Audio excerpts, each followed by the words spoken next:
Hi friends, ఈరోజు మనం 10th క్లాస్లోని 13th lesson గురించి ఎక్స్ప్లెయిన్ చేసుకుందాం. వలస పాలిత ప్రాంతాల్లో జాతి విముక్తి ఉద్యమాలు. వలస పాలిత ప్రాంతాల్లో సూచించే కింది పటాన్ని చూడండి. ఇదన్నమాట 19వ శతాబ్దం నాటికి లాటిన్ అమెరికా, ఆఫ్రికా, ఆసియా దేశాలపై ఐరోపా దేశాల నియంత్రణ పొందిన విధానాన్ని మీరు 8వ తరగతిలోనే చదివారు. ఈ దేశాలు తమ స్వాతంత్ర్యం కోసం పోరాడిన విధానాల గురించి ఈ అధ్యాయంలో తెలుసుకుందాం. కింది పటంలో బ్రిటన్ వలస పాలిత ప్రాంతాలు ఉదారంగులోను అదేవిధంగా ఫ్రాన్స్కి చెందినవి నీలపు రంగులోను, హాలాండ్కి చెందినవి లేత గోధుమ రంగులోను ఉన్నాయి. ఆసియా, ఆఫ్రికాలలో కొన్ని దేశాలు స్వతంత్రంగాను ఉన్నాయి. అవి ఏ రంగులో ఉన్నాయంటే బూడిద రంగులో ఉన్నాయి. ఆధునిక ప్రపంచ పటంలో ఈ దేశాలన్నింటినీ గుర్తించండి. ఇవండి మనకి ఇంతమందికి చూసినవి. ఇవి వలస పాలిత ప్రాంతాల్లోనే రంగులు అన్నమాట. ఏంటవి? బ్రిటన్కి సంబంధించినవన్నీ ఉదా రంగులోను, అదేవిధంగా ఫ్రాన్స్కి చెందినవన్నీ నీలపు రంగులోనూ ఉన్నాయి. ఇంకా ఇవి ఫ్రాన్స్, ఇది చైనా, ఈ ఉదా రంగులో ఉన్నవి. లేత గోధుమ రంగులోను, హాలాండ్కి చెందినవన్నీ లేత గోధుమ రంగులోనూ ఉన్నవి అనేసి ఇక్కడ ఇవ్వడం జరిగింది. నెక్స్ట్ మనం స్వతంత్ర దేశాలైన చైనా వంటివి వాస్తవానికి అనేక వలసపాలిక దేశాలలో నియంత్రణలో ఉండి పేరుకు మాత్రమే స్వతంత్రంగా ఉన్నాయి. కానీ ఈ అధ్యాయంలో వలసపాలిత ప్రాంతాల్లో దారుణ పరిస్థితుల గురించి, ఐరోపా దేశాల వలస పెత్తనానికి వ్యతిరేకంగా వాళ్ళ పోరాటాలని గురించి చదువుదాం. ఈ దేశాలలో చాలా వాటిలో అనేక భాషలు, అనేక మతాలు ఉన్న వివిధ రకాల ప్రజలు ఉండేవాళ్ళు. వీళ్ళందరికీ తాము అంతా ఒక జాతి అన్న భావన అంతగా ఉండేది కాదు. వీళ్ళందరికీ ఏముండేది కాదంట, మేమంతా ఒకే జాతి అన్న భావన ఉండేది కాదు. ఈ ప్రాంతాల్లో సాంప్రదాయ పాలకులుగా ఉన్న రాజులు, చక్రవర్తులు ప్రజాస్వామ్య స్వేచ్ఛ వంటి భావనలకి అంతగా మద్దతు పలికేవాళ్ళు కాదు. కొత్త ఉద్యమాలు చోటు చేసుకోవడంలో యూరప్ వ్యాప్తిలో ఉన్న జాతీయవాదం, ప్రజాస్వామ్యం, చివరికి సోషలిజం వంటి కొత్త భావాలతో ప్రజలు స్ఫూర్తి పొందసాగారు. కొన్ని దేశాల్లోనూ అనుభవాలను వలసపాలిత ప్రాంతాలు లక్షలాది ప్రజల జీవితాల్లో మార్పును అర్థం చేసుకోవడానికి వీటిని మన దేశంలోనూ అనుభవాలతో పోల్చి చూద్దాం. అంటే వేరే దేశాలతో ఇతర దేశాలు మన దేశంతో పోల్చుతూ మనకు స్వాతంత్రం వచ్చిన తర్వాత ఎలా ఉంది, స్వాతంత్రం రాకముందు ఎలా ఉంది, ఇతర దేశాలకి స్వాతంత్రం వచ్చిన తర్వాత ఎలా ఉంది, ఏ విధంగా అవి వలసపాలిత దేశాలుగా ఏర్పడ్డాయి అనేది ఈ లెసన్లో మనం చూద్దాం. చైనాలో రెండు భిన్న దశలు ఉన్నాయంట. అవి ఏంటో మనము ఇప్పుడు చూద్దాం. 20వ శతాబ్దం ఆరంభంలో మంచు వంశ చక్రవర్తులు చైనాని పాలిస్తూ ఉండేవాళ్ళు. ఏ వంశ చక్రవర్తులు? మంచు వంశ చక్రవర్తులు చైనాని పాలిస్తూ ఉండేవాళ్ళు. అయితే పాశ్చాత్య వలస పాలక శక్తుల నుంచి చైనా ప్రయోజనాలని కాపాడుకోగలిగే పరిస్థితుల్లో వాళ్ళు లేరు. ఈ వలస పాలక శక్తులు చైనాలోని వివిధ ప్రాంతాల్లో తాము ప్రభావ ప్రాంతాలను ఏర్పరచుకొని తక్కువ దిగుమతి పన్నులు చెల్లించడం, చైనా చట్టాలు తమకు వర్తించకపోవడం, సైనిక దళాలని కలిగి ఉండటం వంటి మినహాయింపులను ఇచ్చేలా చైనా చక్రవర్తులపై ఒత్తిడి తేగలిగారు. ఈ పరిస్థితుల పట్ల చైనాలోని పాలనాధికారులు, ప్రజల అసంతృప్తితో ఉన్న పాలనాధిపతులు అనేక సంస్కరణలకి ప్రయత్నించారు. పాశ్చాత్య ఆధిపత్యంపై ప్రజలు అనేక తిరుగుబాట్లు కూడా చేశారు. గణతంత్రం ఏర్పాటు. మంచు సామ్రాజ్యాన్ని కూలదోసి సన్ యట్ సన్ 1866 నుంచి 1965 తన నేతృత్వంలో 1911లో గణతంత్ర రాజ్యాన్ని ఏర్పాటు చేశారు. ఈ మంచు వంశస్థుల్ని కూలదోసి ఎవరు గణతంత్ర సామ్రాజ్యాన్ని ఏర్పాటు చేయడం జరిగింది అంటే సన్ యట్ సన్ ఏర్పాటు చేయడం జరిగింది. ఎప్పుడు? 1911వ సంవత్సరంలో. సన్ యట్ సన్ని ఆధునిక చైనా నిర్మాతగా పరిగణిస్తారు. సన్ యట్ సన్ని ఎలా పరిగణిస్తారంటే ఆధునిక చైనా నిర్మాతగా, అంటే ఫాదర్ ఆఫ్ చైనా అన్నమాట. అతడు పేద కుటుంబానికి చెందినవాడు. అతడు చదివిన మిషనరీ పాఠశాలలో క్రైస్తవ మతంతో పాటు ప్రజాస్వామ్య భావాలతోటి ప్రభావితం అయ్యాడు. అతడు వైద్యశాస్త్రాన్ని అభ్యసించాడు, కానీ చైనా భవిష్యత్తు పట్ల ఎంతో ఆందోళన పడేవాడు. చైనా సమస్యలను అధ్యయనం చేసి ఒక కార్యాచరణ పథకాన్ని రూపొందించాడు. అతని కార్యాచరణ 3 సిద్ధాంతాలు అంటారు. అతని కార్యక్రమాన్ని ఏమంటారు? 3 సిద్ధాంతాలు అంటారు. అవేంటంట? సన్ మించి సన్, ఇవి ఏమనగా జాతీయవాదము. సన్ అంటే ఏంటి? జాతీయతావాదము. అంటే విదేశీ పాలకులుగా భావించబడుతున్న మంచు వంశాన్ని ఇతర విదేశీ సామ్రాజ్యవాద శక్తులను పారదోలటం. నెక్స్ట్ వచ్చేసి మిన్ అంటే ఏంటి? ప్రజాస్వామ్యం అంటే ఏంటి? ప్రజాస్వామ్య ప్రభుత్వాన్ని ఏర్పాటు చేయటం. ప్రజాస్వామ్య ప్రభుత్వం అని దేనిని అంటాము? ప్రజల చేత ప్రజలే ఓటు హక్కు ద్వారా ఎన్నుకోబడిన ప్రభుత్వాన్ని ప్రజాస్వామ్య ప్రభుత్వం అంటారు. సామ్యవాదం అంటే పరిశ్రమలపై నియంత్రణ, భూమి లేని చుయ్యి అంటే సామ్యవాదం అన్నమాట. చుయ్యి అంటే ఏంటి? సామ్యవాదం. పరిశ్రమలపై నియంత్రణ, భూమి లేని రైతాంగానికి భూమిని పంచటానికి భూ సంస్కరణలు, మంచు వంశాన్ని తొలగించి గణతంత్రాన్ని ప్రకటించినప్పటికీ సన్ నాయకత్వంలో గణతంత్ర ప్రభుత్వం స్థిరపడలేకపోయింది. యుద్ధ ప్రభువులు అని పిలువబడే స్థానిక సైనిక శక్తుల నియంత్రణలో దేశం ఉండేది. చైనాలో సామాజిక రాజకీయ అనిశ్చిత కొనసాగింది. వర్సైల్స్ శాంతి సమావేశం ఇండియాలో నిరసిస్తూ 1919 మే 4న బీజింగ్లో ఒక నిరసన ప్రదర్శన చేపట్టారు. మొదటి ప్రపంచ యుద్ధంలో గెలుపొందిన బ్రిటన్ పక్షాన ఉన్నప్పటికీ జపాన్ ఆక్రమించిన ప్రాంతాలు చైనాకి తిరిగి రాలేదు. 1919 మే 4న ఏమంటారు? బీజింగ్ నిరసన ప్రదర్శన చేపట్టారు. బీజింగ్లో నిరసన ప్రదర్శన ఎప్పుడు చేపట్టారు? 1919 మే 4న. మే 4 ఉద్యమంగా పిలువబడసాగింది. దీనిని ఏమంటారు? మే 4 ఉద్యమంగా పిలువబడసాగింది. పాత సాంప్రదాయాలను తిరస్కరించి ఆధునిక విజ్ఞాన శాస్త్ర ప్రజాస్వామ్య జాతీయవాదం ద్వారా చైనా ముందుకు వెళ్ళాలని ఒక తరం ఉద్యమించింది. దేశ వనరులను నియంత్రిస్తూ విదేశీయులను తరిమివేయాలని, పేదరికాన్ని తగ్గించి అసమానతలను తగ్గించాలని విప్లవకారులు కోరసాగారు. సాధారణ భాషా లిపిలను అనుసరించడం, మహిళల పరాధీనత, ఆడపిల్లల పాదాలు కట్టివేయటం, ఆడపిల్లల పాదాలు పూర్తిగా పెరగకుండా నిరోధించే క్రూరమైన సాంప్రదాయం వంటి వాటిని వ్యతిరేకించడం, వివాహంలో సమానత్వం, పేదరికాన్ని అంతం చేయడానికి ఆర్థికాభివృద్ధి వంటి సంస్కరణ వాళ్ళు ప్రతిపాదించారు. గణతంత్ర విప్లవం తర్వాత దేశం ఒక సంక్షోభ స్థితిలో నెట్టబడింది. ఈ గణతంత్ర విప్లవం తర్వాత దేశం అనేది ఒక సంక్షోభ స్థితిలో నెట్టివేయబడింది. దేశాన్ని ఐక్యం చేయడానికి, సుస్థిరత సాధించడానికి కృషి చేసే ప్రధాన శక్తులుగా గుయోమిడాంగ్, జాతీయ ప్రజా పార్టీ, దీనినే కేఎంటి కుమింటాంగ్ అనేవాళ్ళు, చైనా కమ్యూనిస్టు పార్టీ సిసిపి ఆవిర్భవించాయి. గుయోమిడాంగ్, కుమింటాంగ్ రాజకీయ సిద్ధాంతానికి సన్యట్సన్ భావాలు ఆధారమయ్యాయి. కూడు, గుడ్డ, ఇల్లు, రవాణా అన్నవి 4 ప్రధాన అవసరాలుగా వాళ్ళు గుర్తించారు. ఎవరు? గుయోమిడాంగ్ అంటే కేఎంటి పార్టీ వాళ్ళు అనమాట. సన్యట్సన్ చనిపోయిన తర్వాత గుయోమిడాంగ్ నాయకుడిగా చియాంగ్ కైషెక్ ఎన్నికయ్యాడు. ఈ గుయోమిడాంగ్ నాయకుడిగా ఎవరు ఎన్నికయ్యారంట? చియాంగ్ కైషెక్ అని ఎన్నికయ్యారు. ఎప్పుడు? 1887 నుంచి 1975 సంవత్సరం వరకు ఇతని టైం పీరియడ్ అనమాట. అధికారాన్ని హస్తగతం చేసుకున్న యుద్ధ ప్రభువులకు, స్థానిక నాయకులకు వ్యతిరేకంగాను కమ్యూనిస్టులను నిర్మూలించడానికి అతడు సైనిక చర్యకు పూనుకున్నాడు.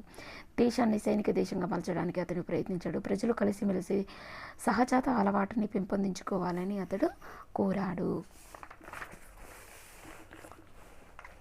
నెక్స్ట్, గుయోమిడాంగ్ సామాజిక మూలాలు పట్టణ ప్రాంతాల్లో ఉన్నాయి. గుయోమిడాంగ్ యొక్క సామాజిక మూలాలు ఎక్కడ ఉన్నాయంట? పట్టణ ప్రాంతాల్లో. పారిశ్రామిక ప్రగతి పరిమితంగాను నిదానంగాను ఉంది. పారిశ్రామిక ప్రగతి అనేది పరిమితంగా ఉంది మరియు నిదానంగా ఉంది. ఆధునిక ప్రగతి కేంద్రాలుగా మారిన షాంఘై వంటి నగరాలలో 1900 ఆధునిక ప్రగతికి కేంద్రాలుగా ఏ నగరం మారిందంటే షాంఘై. 1919 నాటికి 5 లక్షల పారిశ్రామిక కార్మిక వర్గం ఏర్పడింది. అయితే వీళ్ళలో చాలా తక్కువ శాతం ఓడల నిర్మాణం వంటి ఆధునిక పరిశ్రమల్లో ఉపాధి పొందారు. వీరిలో అధిక శాతం మధ్యతరగతి పట్టణవాసులు. సియావో షియాంగ్న పరిగణింపబడే వ్యాపారస్తులు, దుకాణదారులు ఉన్నారు. పట్టణ కార్మికులు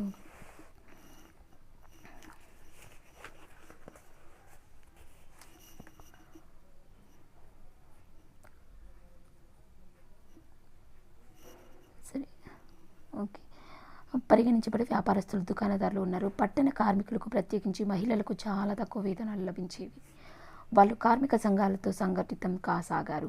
పని గంటలు సుదీర్ఘంగా ఉండడమే కాకుండా పని పరిస్థితులు చాలా దారుణంగా ఉండేవి. స్వేచ్ఛా భావనల ఆధారంగా పొందడంతో మహిళల హక్కును గురించి, సమానత్వం పునాదిపై కుటుంబాలు నిర్మించడం, ప్రేమ వంటి వాటి గురించి ఆలోచించడం, చర్చించడం మొదలుపెట్టారు. పాఠశాలలు విశ్వవిద్యాలయాలు విస్తరించడంతో పెకింగ్ విశ్వవిద్యాలయం 1902లో ఏర్పడింది. సామాజిక సాంస్కృతిక మార్పులకు ఊతం లభించింది. ఈ కొత్త ఆలోచనల పట్ల పెరుగుతున్న ఆకర్షణను సూచిస్తూ జర్నలిజం వెల్లివిరిసింది. పెకింగ్ విశ్వవిద్యాలయం ఎప్పుడు ఏర్పడిందంట? 1902లో ఏర్పడింది. సామాజిక సాంస్కృతిక మార్పులకి ఊతం లభించింది. ఈ కొత్త ఆలోచనల పట్ల పెరుగుతున్న ఆకర్షణను సూచిస్తూ జర్నలిజం విలసిల్లింది. చియాంగ్ కౌశిక్ సాంప్రదాయవాది. మహిళల పాత్ర ఇంటికి పరిమితమై ఉందని, ప్రాతిపత్యం, రూపం, మాట, పని అన్న 4 సుగుణాలపై వాళ్ళు శ్రద్ధ పెట్టాలని అతడు భావించాడు. ఆడవాళ్ళు ధరించే గౌనులు ఎంత పొడవు ఉండాలో అనేది కూడా సిఫారసు చేయసాగాడు. ఫ్యాక్టరీ యజమానులకు ప్రోత్సాహంగా కార్మిక సంఘాలను అణచివేయటానికి కూడా అతడు పూనుకున్నాడు. గుయోమిడంగ్ పార్టీ తన సంకుచిత సామాజికత్వం వలన, రాజకీయ దూరదృష్టి లోపించడం వలన దేశంలో ఏకత్వం సాధించడంలో విఫలమైంది. సన్ కార్యక్రమంలోని ప్రధాన అంశమైన పెట్టుబడి నియంత్రణ, భూమి సమానం పంపిణీ అన్న వాటిని అమలు చేయలేదు. పెరుగుతున్న సామాజిక అసమానతలను రైతాంగాన్ని పార్టీ పట్టించుకోలేదు. ప్రజలు పేర్కొంటున్న సమస్యలను పరిష్కరించడానికి బదులు సైన్యంతో శాంతి పద్ధతులు కాపాడడానికి ప్రయత్నించారు. చైనా కమ్యూనిస్టు పార్టీ ఆవిర్భావం 1937లో చైనాపై జపాను దండెత్తినప్పుడు గుయోమిడాంగ్ వెనుకడుగు వేసింది. ఇప్పుడు 1937 చైనాపై జపాను దండెత్తినప్పుడు గుర్తుపెట్టుకోవాలి ఫ్రెండ్స్. 1937లో చైనాపై జపాను దండెత్తింది. ఈ గుయోమిడాంగ్ వెనుకడుగు వేసింది. సుదీర్ఘ యుద్ధం వల్ల చైనా బలహీనపడింది. 1945-1949 మధ్యకాలంలో ధరలు నెలకు 30% చొప్పున పెరిగాయి. దీంతో సాధారణ ప్రజల జీవితం దుర్భరమయ్యాయి. గ్రామీణ చైనా 2 సంక్షోభాలను ఎదుర్కొంది. మొదటిది నేలల నిస్సారం కావటం, అడవులు నరికివేయడం, వరదలు వంటి జీవావరణపరమైనది. రెండవది దోపిడీ పూరిత భూమిని కౌలు విధానాలు, రుణభారం, పురాతన సాంకేతిక విజ్ఞానం, అభివృద్ధి చెందని ప్రసార మాధ్యమాలతో కూడిన సామాజిక ఆర్థికపరమైనది. రష్యా విప్లవం తర్వాత కొద్ది కాలానికి, అంటే మొదటిది ఏంటిది? నేలలో నిస్సారం కావటం. రెండవది దోపిడీ పూరిత భూమి కౌలు విధానాలు. ఈ 2 పెరిగిపోయాయంట. గ్రామీణ చైనా 2 సంక్షోభాలను ఎదుర్కొంది. ఈ సంక్షోభాలని గ్రామీణ చైనా అనేది ఎదుర్కోవడం జరిగింది. రష్యా విప్లవం తర్వాత కొద్ది కాలానికి 1921లో చైనా కమ్యూనిస్టు పార్టీ ఏర్పడింది. చైనాలో ఏం ఏర్పడింది? కమ్యూనిస్టు పార్టీ ఏర్పడింది. రష్యా సాధించిన విజయం ప్రపంచంపై పరమైన ప్రభావాన్ని చూపింది. దోపిడీని అంతం చేసి ప్రపంచ ప్రభుత్వాన్ని ఏర్పాటు చేయడానికి దోహదపడే కొమింగ్టన్ని, లెనిన్ వంటి నాయకులు 1918 మార్చిలో స్థాపించారు. కొమింగ్టన్ని, లెనిన్ వంటి నాయకులు 1918 మార్చిలో స్థాపించారు. వివిధ దేశాల్లోనూ కమ్యూనిస్టు పార్టీలకు సోవియట్ యూనియన్, కొమింటన్ మద్దతు ఇచ్చారు. అయితే పట్టణాలలోని శ్రామిక వర్గం ద్వారానే విప్లవం వస్తుందన్న సాంప్రదాయ మార్క్సిస్టు అవగాహనతోనే అవి పనిచేయసాగాయి. నెక్స్ట్, సిసిపి నాయకుడిగా ఎదిగిన మావో జెడాంగ్ తన విప్లవం కార్యక్రమానికి రైతాంగానికి గుయోమిడాంగ్ పేరు మావో జెడాంగ్. గుయోమిడాంగ్ అనేది పార్టీ, మావో జెడాంగ్ అనేది సిసిపి నాయకుడు. తన విప్లవ కార్యక్రమానికి రైతాంగాన్ని ఆధారంగా చేసుకొని భిన్నమైన పంథాన్ని అవలంబింపసాగాడు. భూస్వామ్యాన్ని అంతం చేయడానికి పోరాడేలా అతడు చైనా రైతాంగాన్ని సంఘటితం చేస్తూ రైతాంగ సైన్యాన్ని నిర్మించసాగాడు. సిసిపి నాయకత్వంలో పోరాటంలో భూమి లేని రైతాంగం లక్షలాదిగా చేరసాగారు. అతడి విజయాలను సిసిపిని బలమైన రాజకీయ శక్తిగా రూపొందించింది. అంతిమంగా గుయోమిడాంగ్పై విజయం సాధించేలా చేశాయి. గుయోమిడాంగ్ దాడుల నుంచి రక్షణనిచ్చే జియాంగ్ సిక్ పర్వతాలలో 1928 నుంచి 1934 వరకు బస చేయటం మావో జెడాంగ్ భిన్నమైన పంథాన్ని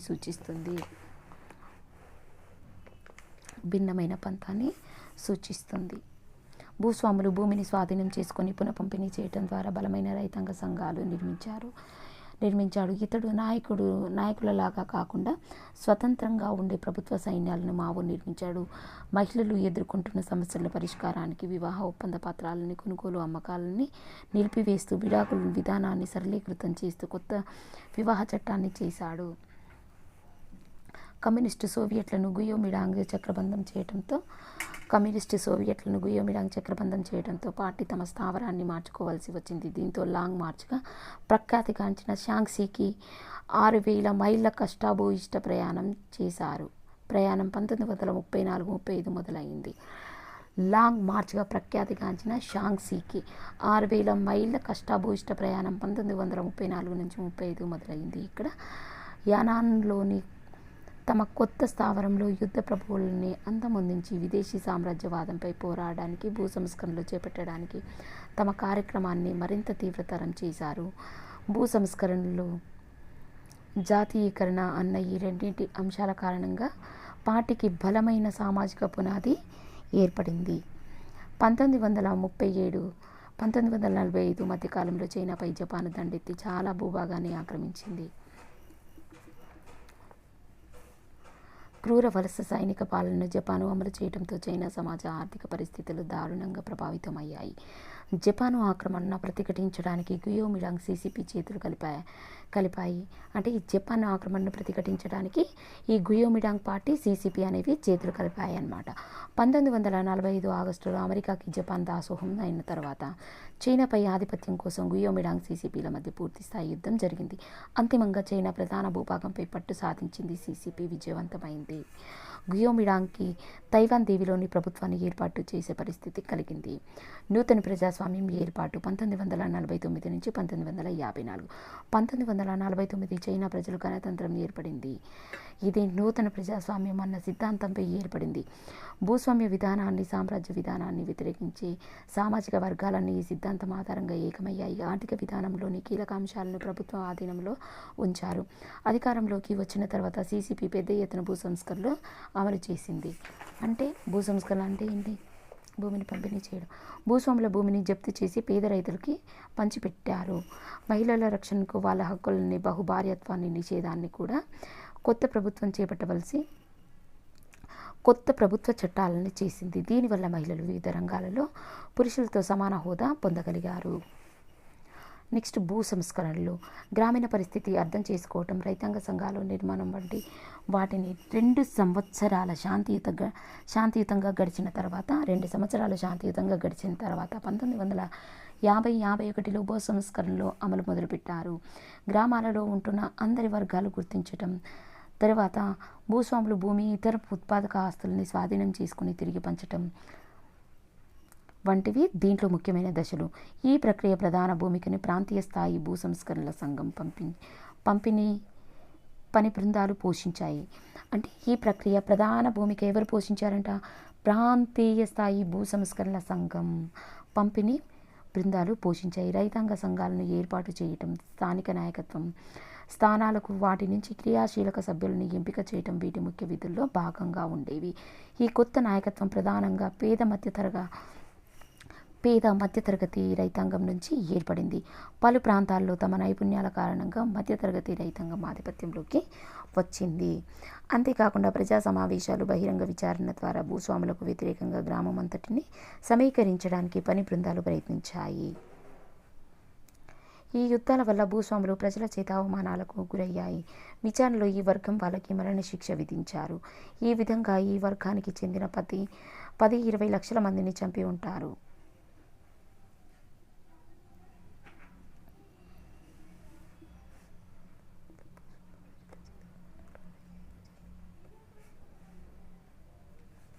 ఆర్థిక సంస్కరణల కార్యక్రమంలో భాగంగా చైనా సాగు భూమిలో 43% గ్రామీణ ప్రజల్లో 60% పంచిపెట్టారు. అంటే ఆర్థిక సంస్కరణ కార్యక్రమంలో భాగంగా చైనా సాగు భూమిలో 43% గ్రామీణ ప్రజల్లో 60% పంచిపెట్టడం జరిగిందంట. గ్రేట్ కదా. భూ సంస్కరణలు విజయం సాధించాయి.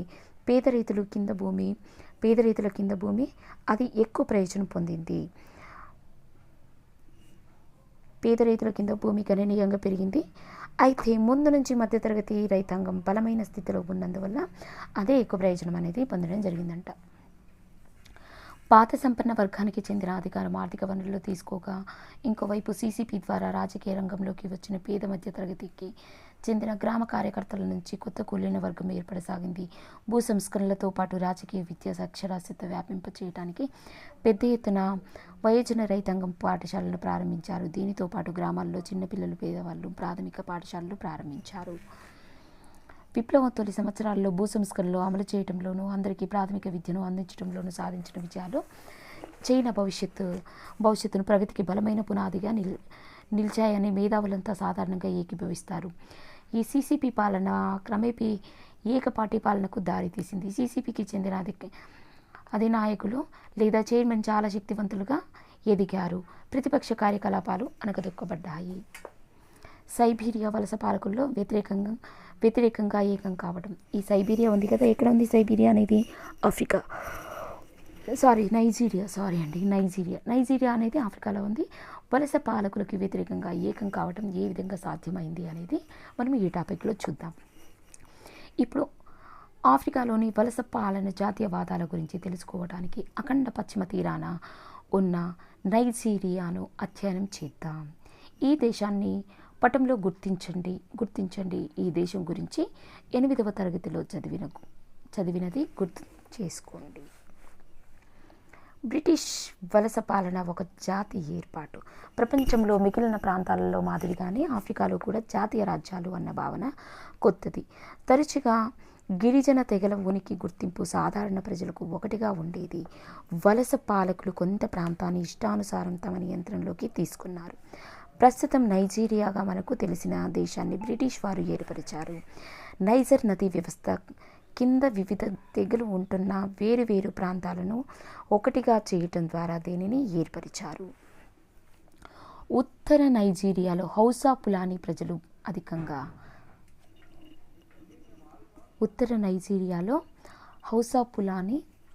తెగలు అధికంగా ఉన్నారు. వీరు ముఖ్యంగా ఎవరంట? ముస్లింలు. ఆగ్నేయ నైజీరియాలో ఈబో తెగవారు ఉన్నారు. నైరుతి భాగంలో ఎరుబా తెగవాళ్ళు ఉండడం జరిగింది. అంటే ఉత్తర నైజీరియాలోనేమో హౌసా పులాని, ఉత్తర నైజీరియాలో ఎవరున్నారు? హౌసా పులాని అని తెగవారు ఉన్నారు. ఆగ్నేయ నైజీరియాలో ఈబో తెగవారు ఉన్నారు. ఆగి అనేది గుర్తుపెట్టుకోండి. తర్వాత ఈ నైరుతి వైపేమో ఎరుబా తెగవాళ్ళు ఉన్నారు. నయాగారం అనేది గుర్తుపెట్టుకోండి. నైరుతి అనేది ఎరుబా తెగ అనేది గుర్తొస్తుంది. నైరుతి, నయాగారం. నా అంటే నైరుతి, యా అంటే ఎరుబా తెగ. ఎరుబా తెగల ప్రజలు అధిక సంఖ్యలో ఉన్నారు. అనేక సంవత్సరాల మిషనరీ ప్రచారం కారణంగా దక్షిణ ప్రాంతాలలో క్రైస్తవ మతస్థులు అధిక సంఖ్యలో ఉన్నారు. అయినప్పటికీ గిరిజన మత నమ్మకాలు ఉన్నవాళ్ళు కూడా ఎక్కువగానే ఉన్నారు. ఈ 3 ప్రాంతాల మధ్య ఘర్షణలు ఉమ్మడి ప్రజాస్వామిక రాజకీయ వ్యవస్థను ఏర్పరచాలన్న ప్రయత్నాలలో ఆధునిక నైజీరియా కథ నిండి ఉంది. ఆ దేశ సహజ వనరులపై, ప్రత్యేకించి చమురుపై యూరప్ నియంత్రణలో వలస పాలన వారసత్వం ఇంకా కొనసాగుతూనే ఉంది. అక్కడున్న ముఖ్యమైన రీసోర్స్ అనేది ఏంటి? చమురు అన్నమాట. ఇది ఎవరి పాలనలో ఉందంట? ఇంకా ఎవరి నియంత్రణలో ఉంది? యూరప్ యొక్క నియంత్రణలో ఉంది. ఆఫ్రికా అధిక జనసాంద్రత గల దేశాలలో నైజర్ నదీ ప్రాంతం ఒకటి. ఇది అనేక రకాల పాలనతో దోపిడీకి గురైంది. 16వ శతాబ్దం నాటి నుంచి అమెరికాకు బానిసల్ని సరఫరా చేయడంలో ఇది ప్రధాన కేంద్రంగా ఉండింది. ఆఫ్రికా లోపలి నుంచి రైతాంగ గిరిజనులని పట్టుకొని ఐరోపా బానిస వర్తకులకు అమ్మేవాళ్ళు. 19వ శతాబ్దంలో బానిసల వ్యాపారాన్ని నిషేధించడంతో ఈ ప్రాంతంలోని వ్యవసాయ ఉత్పత్తులు, ప్రత్యేకించి కోకో, ఫామ్ ఆయిల్ పట్ల వలస పాలకుల ఆసక్తి పెరిగింది. తీర ప్రాంతాలపై 1861లో బ్రిటన్ తన పాలనను ఏర్పాటు చేసింది. ఈ తీర ప్రాంతాలపై బ్రిటన్ 1861లో తన పాలనను ఏర్పాటు చేసింది. పశ్చిమ ఆఫ్రికాలోని లాగోస్ని విద్య, వ్యాపారం, పరిపాలనకి ప్రధాన కేంద్రంగా రూపుదిద్దింది. ఈ లాగోస్ని పశ్చిమ ఆఫ్రికాలోని లాగోస్ ఉంది కదా, ఆ లాగోస్ని విద్య, వ్యాపారానికి, పరిపాలన ప్రధాన కేంద్రంగా రూపుదిద్దింది. అది వలస పాలనపై వ్యతిరేకతకు నైజీరియా జాతీయవాదానికి, ఖండాంతర ఆఫ్రికా వాదానికి కూడా కేంద్రంగా ఉంది. 19వ శతాబ్దం చివర, 20వ శతాబ్దం ఆరంభంలో బ్రిటిష్ వలస సామ్రాజ్యంలో జాత్యహంకారం తిరిగి చోటు చేసుకుంది. జాత్యహంకారం అనేది తిరిగి చోటు చేసుకుంది. విద్యావంతులైన ఆఫ్రికా వాసులు సివిల్ సేవలకు అనుమతించలేదు. ఆఫ్రికా వ్యాపారవేత్తల పట్ల వివక్షత చూపేవాళ్ళు. అదే సమయంలో ప్రజలపై మరింత నియంత్రణను సాధించడానికి వీలుగా గిరిజన తెగ నాయకులు సంపన్నులతో సంబంధాలు ఏర్పరచుకున్నారన్నమాట. వలస పాలకుల విధానాల వల్ల దక్షిణ ప్రాంతంలో ఆధునిక విద్యకు, పరిపాలన ఆధునికీకరణకు ప్రోత్సాహం లభించగా ఉత్తర ప్రాంతాల్లో పూర్వ సాంప్రదాయం కొనసాగాయి.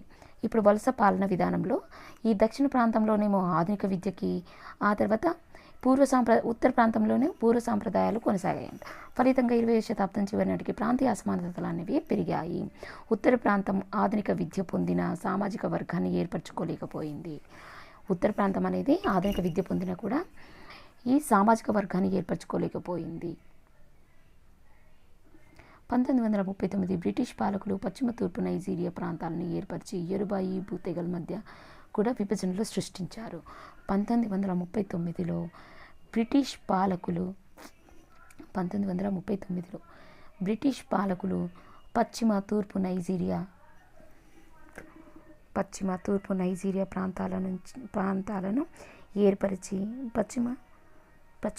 నైజీరియా ప్రాంతాలను ఏర్పరిచి యోరుబా, ఈబు తెగల మధ్య కూడా విభజన సృష్టించారు. యోరుబా, ఈబు తెగల మధ్య కూడా ఈ విభజన అనేది సృష్టించారు. ఆ విధంగా విభజించి పాలించు అనే సిద్ధాంతాన్ని అనుగుణంగా 3 ప్రధాన గిరిజన తెగల మధ్య ఘర్షణని ప్రోత్సహించారు. నెక్స్ట్, దీన్ని వ్యతిరేకిస్తూ పాశ్చాత్య విద్య పొందిన కొంతమంది మేధావులు ఉమ్మడి నైజీరియా దేశం అన్న భావన కలిగింది. బ్రిటిష్ పాలకులకు వ్యతిరేకంగా పోరాడసాగారు. నైజీరియాలో మొదటి రాజకీయ పార్టీ అయిన నైజీరియా జాతి ప్రజాస్వామిక party NNDP, Nigeria national democratic party అనేది 1923లో హెర్బర్ట్ మకాలే స్థాపించారు. ఎవరు స్థాపించారు? NNDPని మకాలే అతను స్థాపించడం జరిగింది. NNM, N తర్వాత ఏమొస్తుంది? NM వస్తుంది. అందుకే NNDP మకాలే స్థాపించాడు 1923. 1928 నుండి 1933లో జరిగిన ఎన్నికల్లో NNDP అన్ని స్థానాలను గెలుచుకుంది. NNDP అనేది గెలుచుకుంది. 1930లో బ్రిటిష్ వలస ప్రభుత్వంపై తీవ్రవాద దాడులు కూడా మకాలే సమర్థించాడు. తీవ్రవాద దాడులని మకాలే అనే అతను సమర్థించడం జరిగింది. ఇతను ఏ పార్టీ నాయకుడు?